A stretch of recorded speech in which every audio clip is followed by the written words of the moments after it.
Bonjour à tous. Et si c'était l'OTAN qui était de plus en plus isolée dans le monde, contrairement à ce que laisse croire une propagande? Oui, je vais vous donner des faits très récents, très concrets qui le démontrent.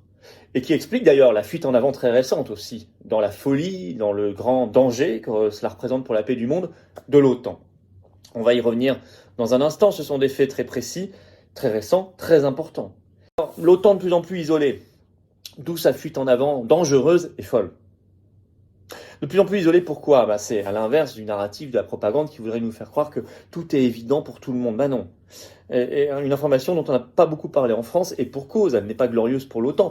Selon une dépêche de l'AFP le 30 septembre, au Conseil de sécurité de l'ONU, où il n'y a que 15 pays, 4 se sont abstenus sur une résolution américaine qui voulait, je cite, condamner la pseudo-annexion des régions de Donetsk, Lugansk, Zaporizhzhia et Kherson par la Russie en Ukraine.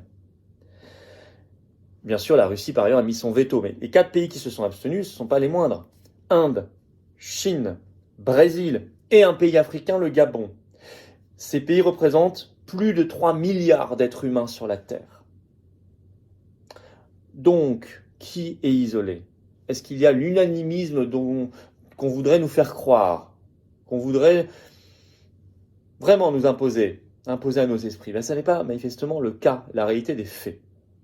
À tel point que cette même dépêche AFP cite un spécialiste, Richard Gowan, qui est analyste au sein de l'ONG internationale Crisis Group et qui déclare ceci, je cite, « La Russie n'est pas aussi seule que l'Occident le voudrait. » Il ajoute, « La lassitude observée concernant l'Ukraine est toujours à un niveau élevé. » Je rappelle que déjà le 7 avril, mais on ne vous l'a pas beaucoup dit, seulement 93 pays à l'Assemblée générale de l'ONU, là tous les pays sont représentés, avaient voté pour suspendre la Russie du Conseil des droits de l'homme de l'ONU.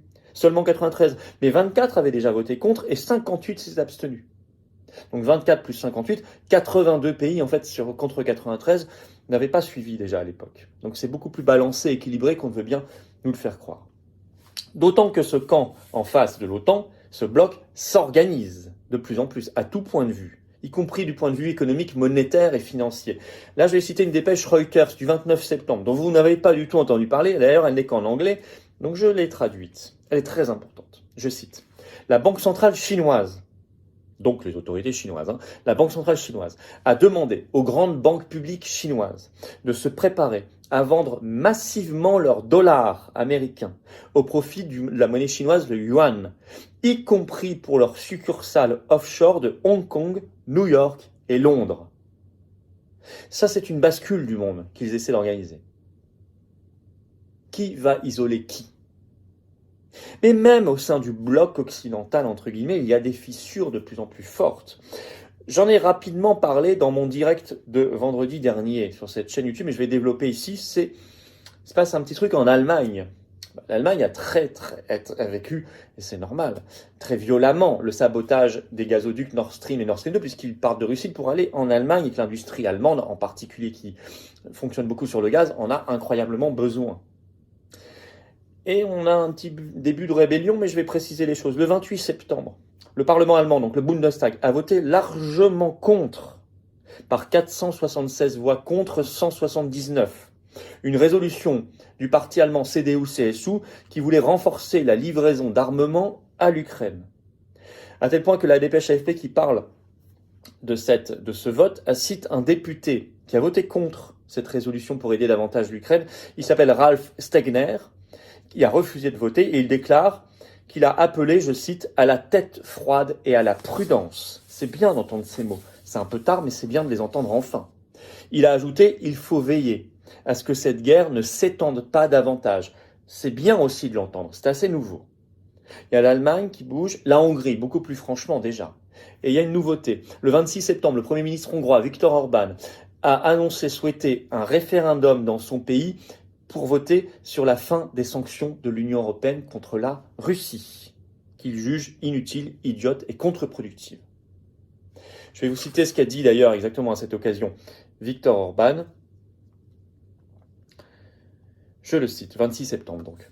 Les sanctions n'ont pas été décidées de manière démocratique, mais décidées par des bureaucrates bruxellois et les élites européennes. Il ajoute, bien que les citoyens européens en payent le prix, on ne leur a rien demandé. Lui va demander à son peuple, par référendum. Alors en face, l'OTAN sent cet isolement. Et donc il part dans une fuite en avant. Déjà, le sabotage, très probablement américain, pas encore de certitude, enfin allez voir ma vidéo sur ce sujet il y a quelques jours, des gazoducs Nord Stream et Nord Stream 2, montrait cette panique et cette fuite en avant. Dangereuse, très dangereuse pour la paix du monde. Mais il faut voir le discours délirant du président américain Biden à la télévision américaine ce 30 septembre. Je le cite, je cite un extrait.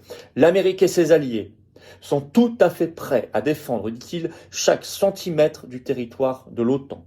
Il ajoute, l'Amérique et ses alliés ne se laisseront pas intimider. Ça pose problème d'avoir le ton est vraiment belliqueux. 2. Autre problème, l'Amérique et ses alliés. Donc vous voyez, la France par exemple, c'est Biden qui parle en son nom, il nous met dans les alliés, donc il parle en notre nom. Vous voyez le problème d'être dans l'OTAN, l'énorme problème. Et 3, chaque centimètre du territoire de l'OTAN. Le territoire de l'OTAN comme un pays. Donc l'OTAN, ça y est, devient une entité avec son territoire. La France n'est plus qu'un bout du territoire de l'OTAN, c'est ça. Cette déclaration traduit une fuite en avant. Le même jour, le 30 septembre, on sait par une dépêche de l'AFP que le président ukrainien Zelensky a annoncé que, je cite, l'Ukraine va signer une demande d'adhésion accélérée à l'OTAN. Fuite en avant. Le lendemain, le 1er octobre, on annonce que la France prépare la livraison de 6 à 12 nouveaux canons César à l'Ukraine, je cite, prélevés sur une commande initialement destinée au Danemark. Fuite en avant. Donc, d'autant que ce sont des canons César plus volumineux, qui peuvent tirer davantage, plus performants que les premiers qui ont été livrés. Alors, en conclusion, il y a cet isolement. Il faut s'informer en dehors simplement de la propagande médiatique occidentale, sinon on ne s'en sort pas. On n'a pas toutes les informations. Il y a un isolement et il y a une fuite en avant en face, dangereuse. Le combat aujourd'hui, c'est clairement la paix ou la Troisième Guerre mondiale. C'est ça aujourd'hui le débat et le combat. Il faut donc être du bon côté, celui de la paix. Et pour cela, la France doit être partie des non-alignés. C'est pas choisir un camp ou l'autre, c'est choisir la paix. Et ça suppose quand même aujourd'hui de quitter son propre camp, celui de l'OTAN, dans lequel on est complètement embourbé, celui de l'atlantisme. Eh bien oui, ça ne sera pas possible tant qu'on restera dans l'OTAN, mais aussi tant qu'on restera dans l'Union européenne. J'en reviens à cela parce que ce sont des sujets fondamentaux. Il faut éveiller les esprits là-dessus, les consciences, faire progresser la réflexion de chacun.